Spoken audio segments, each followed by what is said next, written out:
تو 500 کلومیٹر کا سفر کر کے گئے حضرت امام احمد بن حنبل کی بارگاہ میں علم حدیث حاصل کرنے کے لیے۔ کون سا علم حاصل کرنے کے لیے؟ کا سفر کیا، اور امام احمد بن حنبل کی خدمت میں جب پہنچے نا تو پتہ چلا کہ امام احمد بن حنبل کو جیل میں ڈال دیا گیا۔ کہاں ڈال دیا گیا؟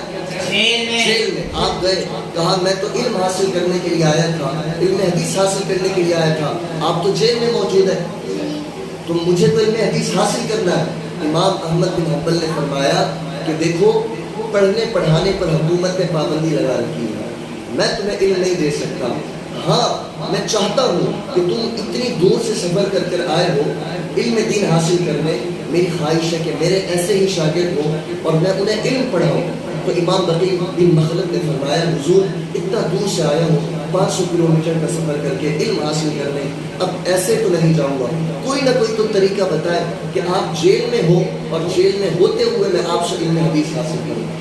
فرمایا ایک طریقہ ہے، کہا وہ طریقہ یہ ہے کہ فقیر کو میرے پاس آنے پر کوئی پابندی نہیں، فقیر میرے پاس آ سکتا ہے، اگر علم حدیث حاصل کرنا ہے تو پھر یہ ہے کہ فقیر بن کر آنا ہے۔ امام بقی بن مخلد نے کہا ٹھیک ہے، میں کل سے آؤں گا، فقیروں جیسا میرا لباس ہوگا، فقیروں جیسا میرا حلیہ ہوگا، اور میں آپ کے پاس آؤں گا اور میں صدا لگاؤں گا کہ اللہ کے نام پر مجھے کچھ دے دو، اللہ کے نام پر مجھے کچھ دے دو۔ جب میں یہ صدا لگاؤں گا کہ اللہ کے نام پر مجھے کچھ دے دو، آپ مجھے بدلے میں رسول اللہ کی ایک حدیث سنا دیجیے۔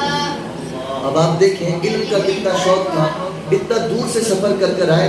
امام احمد بن حنبل جیل میں تھے لیکن علم حدیث حاصل کرنے کے لیے، فقیر بننے کے لیے بھی تیار ہو گئے، فقیر بن کر آتے، صدا لگاتے اللہ کے نام تک کچھ دے دو، اور امام احمد بن حنبل آپ کو روزانہ رسول اللہ کی ایک حدیث سناتے۔